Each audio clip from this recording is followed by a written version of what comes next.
नमस्कार प्रिय विद्यार्थियों, आप सभी का एक बार फिर राजकीय आचार्य संस्कृत महाविद्यालय जोधपुर की ई कंटेंट कक्षा में हार्दिक स्वागत है। मैं डॉक्टर प्रशांत पंवार आज आपको बीए शास्त्री द्वितीय वर्ष का प्रश्न पत्र भारतीय शासन और राजनीति के टॉपिक संसद का अध्ययन करवाऊंगा। छात्रों, कोरोना महामारी के कारण विकट समस्या है और प्रत्यक्ष कक्षाओं का संचालन आरंभ नहीं हो पाया है। जब तक ये महामारी है तब तक आप अपने घर में रहें, सेफ रहें और 3 चीज़ों का पालन करें। मास्क का प्रयोग करें, अपने हाथ नियमित रूप से साबुन से 20 सेकंड से अधिक तक धोते रहें और सोशल डिस्टेंसिंग का पालन करें। तो आइए आज की ई कंटेंट की कक्षा में हम अपना टॉपिक भारत की संसद आरंभ करते हैं। ये देखिए विद्यार्थियों, ये नई दिल्ली में भारत की संसद का बड़ा ही सुंदर और आकर्षक चित्र आपके सामने है। इस संसद भवन का निर्माण 1919 के अधिनियम में किया गया था और इस भवन का शिलान्यास 12 फरवरी 1921 को ड्यूक ऑफ कनाट ने किया था। ठीक है, ड्यूक ऑफ कनाट ने किया था। ये संसद भवन 1921 से लगाकर 1927 तक निर्माण किया गया और 18 जनवरी 1927 को भारत के उस समय के गवर्नर जनरल और वायसरॉय लॉर्ड इरविन ने इसका शिलान्यास किया। तो ये एक महत्वपूर्ण परीक्षा के लिए आगामी आप जो कंपटीशन के एग्ज़ाम देंगे उसके लिए आपके प्रश्न हैं कि संसद भवन का शिलान्यास किसने किया। तो अपना उत्तर है ड्यूक ऑफ कनाट ने किया। और संसद भवन का उद्घाटन किसने किया। तो संसद भवन का उद्घाटन 1927 में भारत के वायसराय और गवर्नर जनरल लॉर्ड इरविन ने किया। ये सुंदर भवन है और गोलाकार आकृति में बना हुआ है। ठीक है, भवन के पहले तल का गलियारा 144 मजबूत खंभों पर टिका है, यह आप ध्यान रखें। और इसके बीच में मुगल कालीन जालियां लगी हुई है और ये भवन, संसद भवन करीब 6 एकड़ में फैला हुआ है और इसमें आने जाने के 12 द्वार हैं, जिसमें से गेट नंबर 1 मुख्य मार्ग है। संसद का ये भवन स्थापत्य कला का अद्भुत नमूना है। उस समय के प्रसिद्ध वास्तुविद लुटियंस ने संसद भवन का डिजाइन तैयार किया और सर हर्बर्ट बेकर के निरीक्षण में निर्माण कार्य पूरा हुआ। ठीक है, तो डिजाइन किसने बनाई? लुटियंस ने बनाई। और किसकी देखरेख में? कि सर हर्बर्ट बेकर की देखरेख में इसका निर्माण किया गया। ठीक है, और इसके जो स्थापत्य कला है वो भारतीय, मुगल और पुर्तगाली स्थापत्य कला का मिला जुला नमूना है। इस संसद भवन के 3 मुख्य भाग हैं। नंबर 1 लोकसभा भवन, नंबर 2 राज्यसभा भवन और नंबर 3 केंद्रीय कक्ष। ये आप देखिए। और अब विशेष बात मैं आपको बताऊं आप सभी संस्कृत के विद्यार्थी हैं, इसलिए ये बात बता रहा हूँ कि संसद भवन के मुख्य द्वार पर संस्कृत में उक्ति लिखी हुई है। क्या लिखी हुई है? अयम निज परोवेति गणना लघु चेतसाम उदार चरिताणाम तु वसुधैव कुटुम्बकम। यानी ये मेरा है, ये पराया है, ये छोटे लोगों का, लघु लोगों का कार्य है। उदार लोगों के लिए तो पूरा विश्व ही एक कुटुंब, परिवार के समान है। ये संसद भवन के मुख्य द्वार पे लिखी हुई संस्कृत की उक्ति है। चलिए आगे की स्लाइड में बढ़ते हैं। इस स्लाइड में आप ध्यान दीजिए कि विश्व के विभिन्न देशों में संसद को अलग अलग नामों से पुकारा जाता है। जैसे भारत में इसे संसद कहा जाता है, तो ब्रिटेन में इसको पार्लियामेंट कहते हैं संसद को। अमेरिका में संसद को कांग्रेस कहा जाता है। जापान में संसद को डाइट कहा जाता है। रूस में संसद को ड्यूमा कहा जाता है। और चीन में संसद को नेशनल पीपुल्स कांग्रेस कहा जाता है। ये आप आगे की जब प्रतियोगिता परीक्षा की तैयारी करेंगे तब आपको ये स्लाइड काम में आएगी। आगे बढ़ते हैं।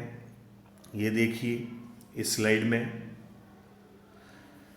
भारत की संसद को संघीय विधायिका या व्यवस्थापिका या संक्षेप में संसद कह देते हैं। संविधान के अनुच्छेद 79 से 123 तक इसका वर्णन है। इसमें अनुच्छेद 79 में संसद का उल्लेख है और ये कहा गया है इस अनुच्छेद में 79 में कि भारत की संसद राष्ट्रपति, राज्यसभा और लोकसभा से मिलकर बनेगी और संसद के 2 सदन होंगे, एक तो राज्यसभा और एक लोकसभा। अब आप देखिए भारत की संसद में कितने सदन हैं? भारत की संसद में 2 सदन हैं, राज्यसभा और लोकसभा। लेकिन संसद का निर्माण किन किन से होता है? तो अपना उत्तर बदल जाएगा। संसद का निर्माण राष्ट्रपति, राज्यसभा और लोकसभा से होता है। ठीक है, अब आगे बढ़ते हैं। सबसे पहले अपन एक एक करके दोनों सदनों के बारे में पढ़ेंगे। पहला जो सदन अपन पढ़ेंगे वो है राज्यसभा। इसका उल्लेख अनुच्छेद 80 में किया गया है। राज्यसभा संसद का उच्च यानी ऊपरी सदन है, एक स्थायी सदन है और बौद्धिक सदन है। बौद्धिक सदन इसलिए है क्योंकि राष्ट्रपति 12 जनों को राज्यसभा में मनोनीत करता है जो कला, साहित्य, विज्ञान और समाज सेवा में उल्लेखनीय कार्य करने वाले होते हैं। वो लोग, ऐसे नामी गिरामी लोग, ऐसे अनुभवी लोग राज्यसभा में चर्चा करते हैं, इसलिए इसको एक बौद्धिक सदन भी कहते हैं। राज्यसभा के सदस्यों का निर्वाचन अप्रत्यक्ष रूप से किया जाता है। इनका निर्वाचन आनुपातिक प्रतिनिधित्व प्रणाली से होता है। एकल संक्रमणीय या हस्तांतरणीय पद्धति काम में ली जाती है। और सबसे इम्पोर्टेंट है 2003 से ये प्रावधान किया गया है कि राज्यसभा में खुला मतदान, ओपन बैलेट काम में लिया जाएगा ताकि दल बदल नहीं हो। जो विधानसभा सदस्य राज्यसभा के सदस्यों को चुनते हैं वो अपना मत जो है गुप्त रूप से न देकर ओपन या खुले रूप से देंगे ताकि इधर की पार्टी का उधर की पार्टी को वोट नहीं दे, दल बदल नहीं हो। ठीक है, ये सवाल हो गया कि भारत के किस चुनाव में खुला मतदान अपनाया जाता है, तो अपना उत्तर होगा भारत में राज्यसभा के चुनाव में खुला मतदान या ओपन बैलेट अपनाया जाता है। राज्यसभा सदस्य चुनाव राज्यों की विधानसभाओं के सदस्यों द्वारा किया जाता है। ये मैंने आपको बता दिया। पहले भारत की जनता अपने अपने राज्यों में विधानसभा चुनेगी, फिर केवल विधानसभा के सदस्य ही राज्यसभा के सदस्यों का चुनाव करेंगे। इस प्रकार ये अप्रत्यक्ष हो गया। भारत की जनता सीधे वोट देकर राज्यसभा को नहीं चुनती है, भारत की जनता पहले विधानसभा चुनती है और जब विधानसभा चुन ली जाती है तो केवल विधानसभा के सदस्य ही राज्यसभा के सदस्यों का चुनाव करते हैं। इसी को अप्रत्यक्ष चुनाव कहते हैं। आगे देखिए आप, किस राज्य में से कितने मेंबर राज्यसभा के लिए चुने जाएंगे, इसका प्रावधान संविधान की अनुसूची नंबर 4 में किया गया है। अपन राजस्थान में रहते हैं तो मैं आपको बता दूं, राजस्थान से 10 राज्यसभा सांसद चुने जाते हैं। राजस्थान की विधानसभा 10 मेंबर का चुनाव राज्यसभा के लिए करती है, ये आप ध्यान रखना। अगली स्लाइड की ओर चलते हैं। अब राज्यसभा सदस्य चुने जाने के लिए किसी व्यक्ति के अंदर क्या पात्रता होनी चाहिए, वो इस स्लाइड में बताया गया है। नंबर 1, उसे भारत का नागरिक होना चाहिए। नंबर 2, उसकी आयु कम से कम 30 वर्ष होनी चाहिए। और नंबर 4, उसके पास ऐसी सभी योग्यताएं होनी चाहिए जो संसद समय समय पर निर्धारित करे। ठीक है भाई, तो ये पात्रता से संबंधित स्लाइड मैंने आपको समझाई। अब आगे बढ़ते हैं। अब ये स्लाइड है राज्यसभा की सदस्य संख्या के बारे में। देखिए आप, राज्यसभा की अधिकतम सदस्य संख्या 250 हो सकती है। इसमें से 12 राष्ट्रपति मनोनीत करेगा।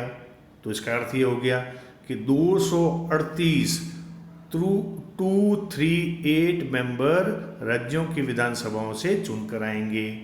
ठीक है, वर्तमान में राज्यसभा की सदस्य संख्या 245 है, यानी 233 सदस्य राज्यों की विधानसभाओं से चुनकर आते हैं और 12 सदस्य राष्ट्रपति मनोनीत करता है, जिन्हें साहित्य, विज्ञान, कला और समाज सेवा जैसे विषयों के संबंध में विशेष ज्ञान या व्यवहारिक अनुभव है, जिन्होंने अच्छा योगदान दिया है समाज में, जिन्होंने अच्छा योगदान दिया है कला में, जिन्होंने अच्छा योगदान दिया है विज्ञान में, जिन्होंने अच्छा योगदान दिया है साहित्य में।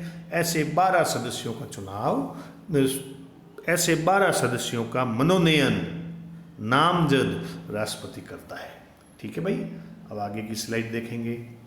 अब राज्यसभा के सदस्यों का चुनाव निर्वाचन किस प्रकार होता है, ये आप देखिए। राज्यसभा में राज्यों और संघ राज्य क्षेत्रों के प्रतिनिधियों का निर्वाचन अप्रत्यक्ष रूप से जो कि मैंने आपको बताया किया जाता है।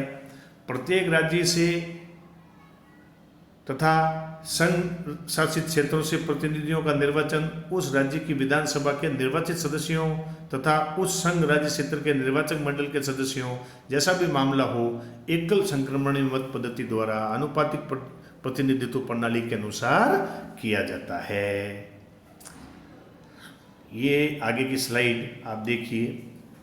राज्यसभा के सदस्यों को कितने समय के लिए चुना जाता है, तो पहले अपन ने देखा राज्यसभा एक स्थायी सदन है जिसको भंग नहीं किया जा सकता है, लेकिन इसके सदस्य 6 वर्ष के लिए चुने जाते हैं। अब 6 वर्ष के लिए एक साथ नहीं चुने जाएंगे, 1/3, 1/3, 1/3 हर 2 साल में चुने जाएंगे। इसी को द्विवार्षिक चुनाव कहते हैं। ठीक है, मान लीजिए किसी राज्य से 9 राज्यसभा सदस्य जाते हैं तो 3 सदस्य पहले 2 साल में, फिर अगले 2 साल में 3 सदस्य, फिर अगले 2 साल में 3 सदस्य। इस प्रकार से 1/3, 1/3, 1/3 सदस्य जाते हैं ताकि कंटिन्यूटी बनी रहे, निरंतरता बनी रहे और सदन कभी भंग नहीं हो। लेकिन जो सदस्य एक बार चुना गया है वो 6 वर्ष के लिए चुना जाता है। ठीक है भाई, ये द्विवार्षिक चुनाव हो गए। अब आगे की स्लाइड में आप देखिए राज्यसभा का पदाधिकारी कौन होता है, इसके बारे में ये स्लाइड है, आप ध्यान दीजिए। भारत का जो भी उपराष्ट्रपति होगा वो राज्यसभा का पदेन सभापति होगा। ठीक है भाई, जो भी उपराष्ट्रपति है वो राज्यसभा का सभापति होगा। उपराष्ट्रपति राज्यसभा का पदेन सभापति होगा और अन्य कोई लाभ का पद धारण नहीं करेगा। परंतु जिस किसी अवधि के दौरान उपराष्ट्रपति राष्ट्रपति के रूप में काम करता है तो उस अवधि के दौरान वो राज्यसभा का सभापति नहीं रहेगा। ठीक है, और वह राज्यसभा के सभापति को मिलने वाले वेतन और भत्ते का भी हकदार नहीं होगा।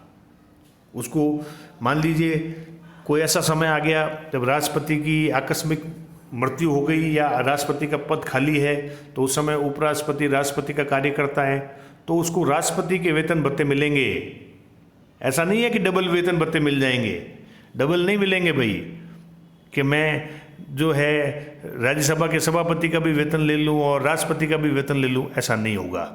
जब वो उपराष्ट्रपति राष्ट्रपति के रूप में काम कर रहा है तो उसको राष्ट्रपति का वेतन मिलेगा, और वो केवल उपराष्ट्रपति के रूप में ही काम कर रहा है तो उसको राज्यसभा के सभापति के रूप में जो वेतन होता है वो मिलेगा। ठीक है भाई।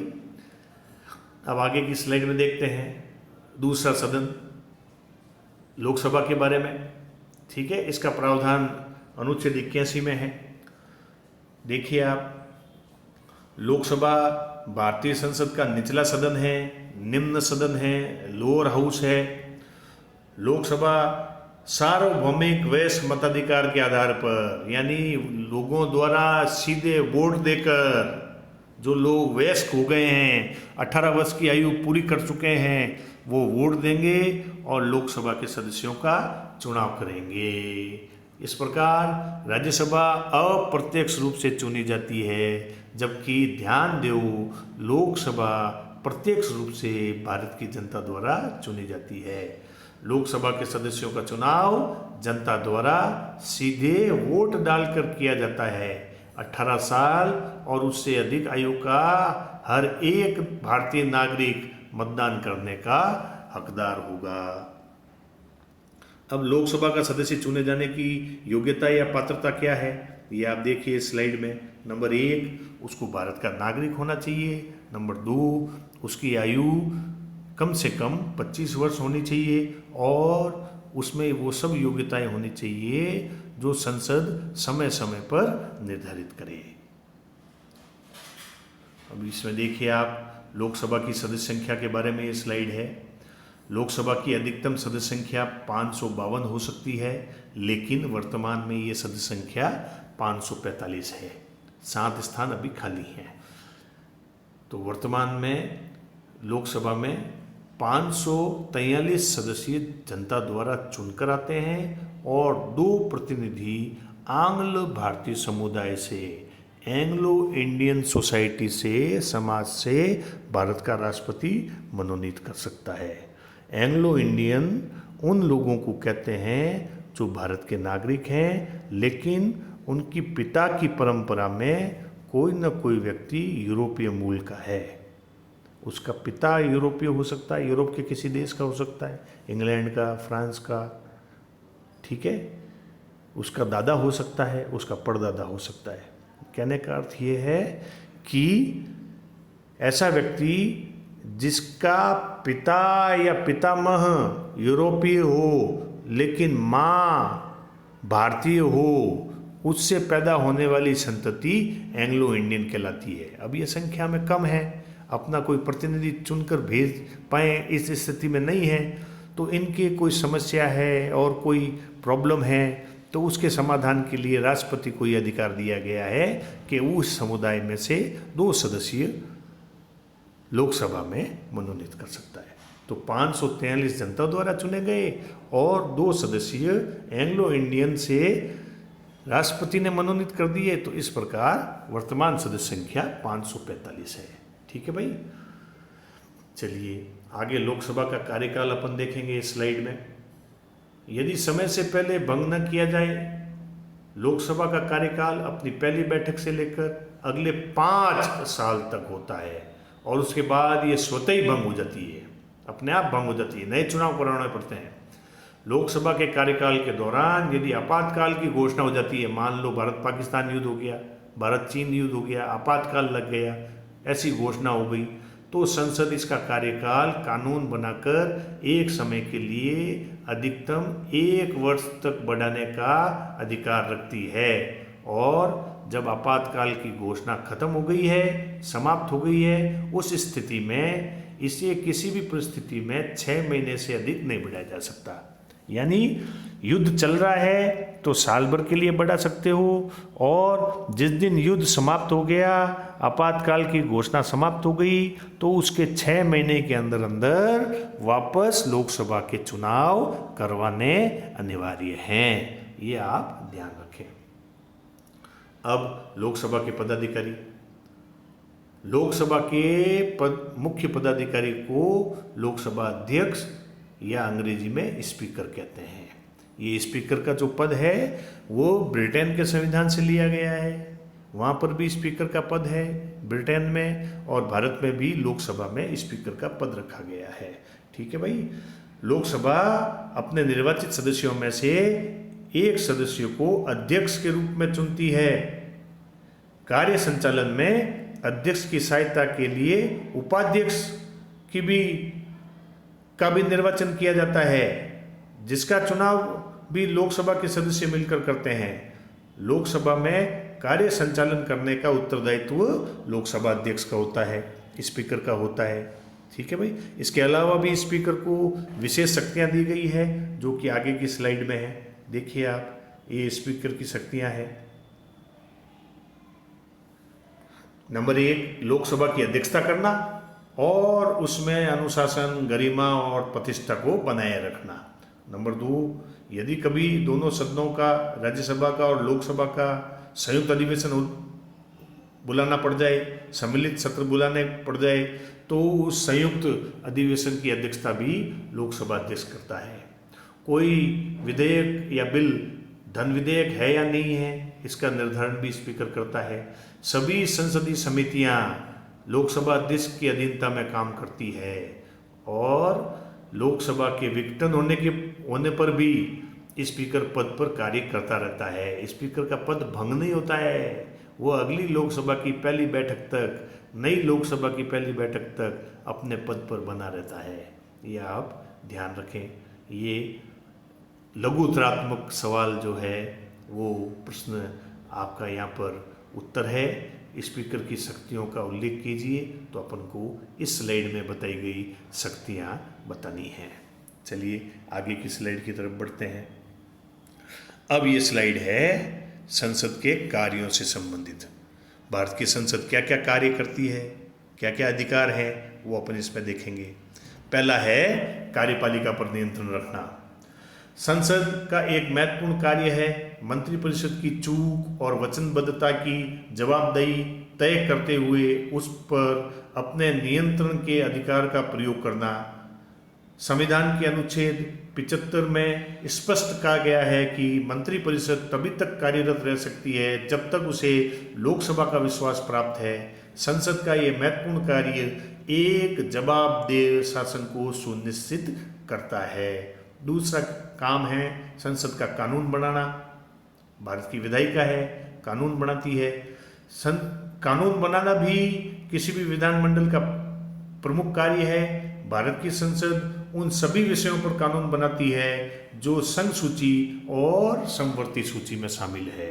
अपने को पता है संघ सूची में 97 विषय हैं और समवर्ती सूची में 47 विषय हैं। इन विषयों के ऊपर भारत की संसद कानून बना सकती है। इसके अलावा जो विषय सूची में नहीं आए हैं उनको अवशेष विषय कहते हैं, बचे खुचे विषय कहते हैं। जो गिनती में नहीं आए तो अवशेष विषयों पर भी कानून बनाने का अधिकार भारत की संसद को है। यह आप ध्यान रखें। तीसरा संसद का प्रमुख कार्य है वित्त का नियंत्रण करना। संसद खासकर लोकसभा वित्त के कार्य क्षेत्र में महत्वपूर्ण अधिकारों का प्रयोग करती है।